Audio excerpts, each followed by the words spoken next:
BetTheBoardPodcast.com is where you find all of his games. He is Todd Fuhrman. He joins us every Friday on the JohnstonRVCenter.com hotline, very close to 10 o'clock for this visit. So you give Dunaway grief when he's late, Fuhrman. I expect you to show up and say, Jim, thank you for being on time. You know, I'm not on camera right now, but I'm actually getting up in my office giving Dunaway a standing ovation. Wow. It may be the nicest thing I can do for Dunaway since football season started after that blasphemous grading scale that he put out, giving Vanderbilt a B after the college football program, much maligned in the SEC, gets arguably the biggest win in its program's illustrious history. Well, I mean, if you make an A on one test, but you fail another test, do you end up with a B grade or an A grade like you want to give them? I mean, they lost to Georgia State. Don't you have to factor that in, Fuhrman? They did lose to Georgia State, but they got A's in their other games. You lose in overtime against Missouri. You beat Virginia Tech outright as a 2-touchdown home underdog, and you beat Alabama as a 3-touchdown plus home underdog. And here you are doling out A's for a Texas team that looked to be a little bit anemic offensively against Mississippi State. They've beaten up on the sisters of the poor. Everything they've had to do, and they haven't had their starting quarterback. That's an A. B is all you can go for Vandy. This is just how it works. I mean, Texas came in as an honors student, but they're getting A's on remedial math tests. I'm not giving them an A for the semester. You do what every media person does. When somebody beats Alabama, you prop them up more than they really are. They're simply a B. It was a great win, but it's still Vandy. It's a B. You can play the game and pump them up to try to make Alabama look good if you want to, but that's not the case. Don't tell that to Alabama fans who came after me after I said the team was fine offensively, had questions on defense, and have been eerily quiet since that defensive performance. I don't think they have to say anything. Okay, Fuhrman, I got to ask you about this game because I really wanted to unload, and I said this earlier on the show. If I could have gotten Kansas State in the offseason only minus 3.5 in Boulder, I would have pounced on this. What my fear is it looks like this number's trickling down a little bit. Are we getting some sharp money on the Colorado Buffaloes? We have seen sharp money on Colorado. There was kind of a buy offer out there at 4 or better. As we get into 3.5, you'll start to see the public kind of latch on to Colorado. And what's interesting about this game, I know you shy away from a lot of those early kickoffs, LT. This is going to be the get-out game. Late at night, not in Boise, Hawaii, which will be the true late-night game. And I think you're going to find the general public gravitating towards Colorado, backing them on the money line in this spot. Because the last time we saw Kansas State playing on the road in conference in hostile territory, they got blown out by BYU. But as we know, you dig into that box score, they were significantly better than the final score indicated. My biggest fear, and why I haven't gotten there yet with Kansas State, but I would reconsider the position if it got down to a flat 3. If Kansas State has to play from behind, do they have enough in their passing attack to be able to match the Buffs score for score? So I think it's imperative that Avery Johnson and company come out with a fast start, and they're able to continue to run the football with him and DJ Giddens, because they just don't have the kind of aerial assault that can get them back in the game if they need to chase Colorado. Texas and Oklahoma play for the first time as an SEC game in the Red River Shootout. Oklahoma has owned this of late, 7 of the last 10, 11 of the last 15. We were all just talking about it, though. It feels like Texas is a 14-point favorite for a reason, Fuhrman. It feels very difficult to find an Oklahoma path to victory here. You know, Texas favored by double digits over Oklahoma for the first time since 2005. And why is that year important? It's the last time that Texas won a national championship with Vince Young. Oh. And when we look at the dynamic in this rivalry, Texas will be favored for the 3rd straight year against Oklahoma. The previous 13 was all about Oklahoma being installed as a favorite. So you've seen a little bit of the role reversal and some of the things we talked about in the preseason, that Texas was probably much more apt and ready and equipped to make the transition to SEC football than Oklahoma. I think Oklahoma's only path to victory and pulling off the upset here is just muddying up the waters, leading into Michael Hawkins, trying to play keep away. You'll see a little bit of some trickeration, I would have to imagine, to catch that Texas defense sleeping. The one concern I do have with the Horns, and I'm not sure it's going to show up on Saturday in Dallas, Texas has not been tested by an offense that can throw the forward pass. Fortunately for the Longhorns, Oklahoma wouldn't fall into that classification either. We have seen some under money come in, and I think that makes a ton of sense because that's the only correlation you find, Oklahoma being a live underdog and Texas being, able to try and keep them at bay. So for me, I can see the under, haven't gotten there myself, and the only way that I would make even the slightest case to back Oklahoma would be in the first half plus the 7, because if they're playing from behind, there is no path for them to try and erase margin, knowing how limited they are in the passing attack. Yeah, 5 of the receivers out again like they were against Auburn. That's trouble. Jackson Dart didn't throw a single touchdown pass last week against South Carolina. Here they come, South Carolina, to play Alabama. Obviously, Gamecocks struggled to score points. They had 3 last week.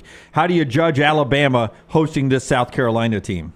Big number for the Crimson Tide delay, and we know Alabama bouncing back off of losses, and that storyline that'll be front and center in this particular matchup. But can Alabama do enough defensively to try and go out there and win by margin against a team that's going to want to try and establish the ground game and is a little bit more dynamic offensively than what they showed last week against Ole Miss? In my opinion, that had a lot more to do with the Ole Miss defense and how it's probably more underrated as a unit because the offense garners so many headlines. It was only a few weeks ago that we saw South Carolina go up and down the field on an LSU defense that's probably a better comp for what they're going to see against Alabama.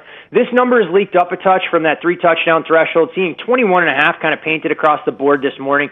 But I think over makes some sense in this game because I do believe Alabama will be able to move the football. We know that South Carolina defensive line is probably the best unit that the Gamecocks have, but their secondary will struggle against Bama. So as the total sits at 50, can see making a case for going over. And if I had to get involved with the side, especially at 3 touchdowns plus, would lean towards South Carolina with the early kickoff in Tuscaloosa. Kyle Whittingham listing Cam Rising as questionable has become kind of a running joke, but Brett McMurphy did today, Fuhrman, report that Cam Rising will get the start tonight in the desert. I haven't seen the number move at all, and I would think that this thing would tick up with Isaac Wilson not starting and Cam Rising starting.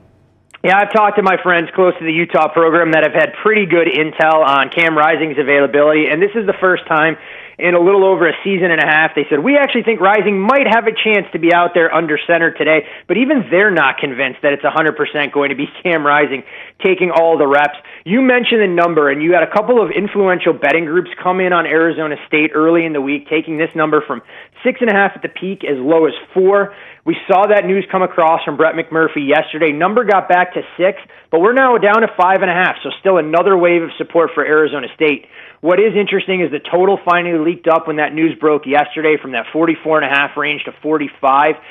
47 at kind of the prevailing price tag now. And when we look at this game for Arizona State, there is no doubt that the Sun Devils have had this game circled given what unfolded last year when they had not even the puncher's chance, losing 55-3 to Utah at Rice Eccles. They had a makeshift offensive line. They ran Wildcat the whole game. I can see the Sun Devils taking a little bit of money with that ground attack, and I think if you like them, wait this thing out till kickoff. If Cam Rising is out there for practice and warm-ups, you may have a chance to get 6, if not better, with lean Sun Devils and under with that talented ground game led by Cam Scadaboo. Todd Fuhrman, bettheboardpodcast.com, bettheboardpodcast.com, at Todd Fuhrman on social media. Ohio State is at Oregon. This has dropped just ever so slightly throughout the week, I believe, Fuhrman, but it's at -3 right now.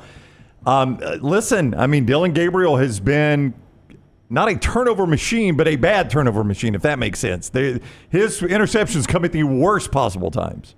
And that's the whole thing that when you bring in a transfer quarterback that has the level of veteran experience, you expect Gabriel to raise his level of play in a game of this magnitude. When we look at Oregon offensively, to your point, Brownie, they've struggled in terms of looking like that fluid group we grew accustomed to last year with Bo Nix at the controls. They were clunky on Friday night against Michigan State. They weren't much better or more dynamic against UCLA. And while I want to give them the benefit of the doubt and say they've purposefully been vanilla against some of the inferior opponents in the conference, I mean, this was an Oregon team who still couldn't really get on track against the Boise State defense, way back in week 2. That leaves a little bit to be desired as well. Oregon defensively is the bigger question mark for me here. They've played one offense with a pulse, and we saw what Ashton Genty did. You can only imagine that Travion Henderson and Quinshon Judkins are going to be able to push this defense as well. Will Howard, though, a little bit of a limiting force, in my opinion, for the Scarlet and Gray, but they are better at the skill positions. I'm surprised to see Oregon take as much money as they have, from 4 where they opened as a underdog, now sitting at 3 kind of across the board. I do agree with the move towards the over, though. I think both of these offenses can have some success, even with the accolades and all the positivity around Ohio State defensively. And I'll ask you guys one question. The more I dug into this game and you look at the marquee matchup of 2 versus 3, I don't even feel like this is the most important game on the slate from a college football playoff implication standpoint, because I think both of these teams will be in the discussion inside the top 12. I feel like the Magnolia Bowl we talked about with LSU and Ole Miss, much more of an elimination game when you look at the schedules those two teams will play in the SEC going forward. We had that exact discussion yesterday, Dunaway. Yeah, it is a rested LSU team with the way they look coming home. Well, what's not clicking right now against quality opponents for Ole Miss's offense? I saw they were like 3 of 13 against South Carolina on third down. Is that a glaring stat for you? You know, you guys know I love to kind of get in the cross some of these SEC fan bases, and I haven't taken shots at Ole Miss, so this gives us the perfect opportunity to try and do so. I said before the year that if Ole Miss was going to achieve all of these lofty aspirations and expectations they had, that we needed to see Jackson Dart develop as a true bona fide franchise quarterback. Guess what? I haven't seen it so far this season, and we can look at the gaudy numbers he put forth against inferior opposition. I just watched Louisiana Tech last night score 40-plus on Middle Tennessee State, so that's not a data point that I think Ole Miss should leave them brimming with confidence. The key for Ole Miss offensively is getting the ground game going so it takes some of the pressure off of Dart. I think this is a game where his legs become a bigger X factor than anything else. The Trey Harris storyline has been interesting to follow. Folks I've talked to close to the Ole Miss program say Lane is just being Lane, trying to drum up the fact that, he's a lot more doubtful than he really is. But you can't dispute the fact he didn't finish the game against the Gamecocks, and Ole Miss threw one pass in the fourth quarter as they just kind of tried to bleed the clock. LSU defensively, a lot of questions they have to answer, but the emergence of Caden Durham offensively, the true freshman running back, gives them a little bit more balance.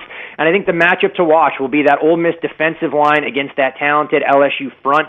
What's interesting about this game, people remember last year in the track meet we saw, I think under makes an awful lot of sense here when you look at how Ole Miss has played this season. And Brian Kelly pretty much came out and said, our goal is to play keep away. We don't want to turn this into a track meet. So I think we're talking about the first team to 31 that wins this game. I like it under more so than getting involved with either side. 6:30 ABC for that game tomorrow night.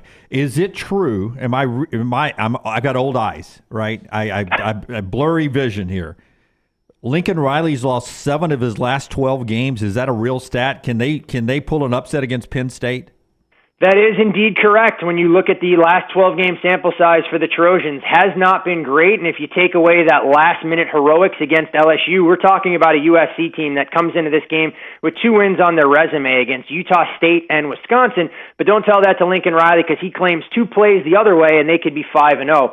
The problem for the Trojans has been their inability to get off the field when it comes to getting key stops against opposing ground games. You look at SC and how the adjustment to the Big Ten has gone. This team ranks outside the top 80 in run defense, giving up nearly 160 yards per game. And last week, we knew Minnesota was going to run the ball in inclement weather. So what do the Gophers do on their final drive? Run the ball on 10 out of 12 plays, and USC could not stop them to save their life. It was history repeating itself after Michigan did the same thing to them. But you look at the number here, and we've seen teams traveling across 2 time zones so far this year in the Big Ten. They've gone just 1-8 straight up. So we'll see if Penn State can kind of buck that trend in this spot. For me, I'd want to get in and out if I was looking to back USC, because I think that defensive line could be a concern in the second half. Problem being is some of the threes that were widely available early in the week have shrunk to 2.5. So for me, going to watch this game and actually think there's a path for these teams that both have offensive success. I do expect Nicholas Singleton to be out there, though, for Penn State. They really missed their home run threat in the backfield last week in their win against UCLA. All right, Fuhrman, before you go, people are sending us this FanDuel point spread for Alabama-Tennessee, 2.5. Alabama a favorite on the road against Tennessee of 2.5. I ask you, does that measure up to where you would have it? And while we're at it, can you give us a Georgia-Texas, too, look ahead? Yeah, Georgia, Texas, my numbers for that game, I make Texas 1.5. I think the market could come a little bit stronger than that. But the angle that I'm going to most likely look to take in that game will be trying to go over the total, as I think Texas is going to have success moving through the air. And I mentioned this Texas defense that's going to have questions that won't be answered on Saturday that I don't think any team on their schedule has been able to exploit until they'll see Georgia in Austin next week. As far as the Alabama-Tennessee game, look, we'll see exactly what we get from these two teams in bounce-back spots. If Tennessee goes out there and looks dominant offensively, then people can kind of erase the lasting image they have of Nico stepping out of bounds inexplicably in the final seconds against Arkansas. But look, Tennessee not playing with the same pace and tempo that we've grown accustomed to, so I do think they get back to some of their basics this week. My true number on the game, if I account for home field advantage, is a little bit shorter than that. It's only Alabama -1, but I would be more than happy, again, to make a case to go over the total if Tennessee's offense looks capable. But while I don't think it'll be the track meet we saw a couple of years ago, no reason for me to believe Tennessee and Alabama wouldn't at least each get to 30-plus in that contest and maybe even need 40 to get out of Neyland with a win. Wow. All right, before you go, Keith asks you each week, and he's keeping up with it. He says your off-the-radar is 3-0 for him right now. So where's your off-the-radar game of the week this week? You know, we do a little dumpster diving all the time, and, I'm going to go right back to the well we went to last week and back to Nevada Wolfpack for the second week in a row. We'll take them plus 3.5 against Oregon State. And when we look at Nevada, this was a team that was a little bit unfortunate. Probably should have had the outright win last week against San Jose State. But this is more a play against an Oregon State team that defensively has a lot of questions they have to answer. Good chance the Beavers will be down one of their leading backs in Jam Griffin. A sandwich spot of sorts after a double overtime win against Colorado State before they'll take on UNLV. We'll take Nevada plus the field goal plus. I don't think we'll need the points this week, though. The Wolfpack complete the job and win the game outright. All right, there you go. Fuhrman does it for you each week. Todd Fuhrman. Get all the games. BetTheBoardPodcast.com. BetTheBoardPodcast.com. Have a great weekend, Fuhrman. Thank you. Always a pleasure, gentlemen. All right, buddy. Take care. Fuhrman with us on the it was a little sigh there at the end. Like a little bit. Johnson catching his breath. JohnsonRVCenter.com hotline.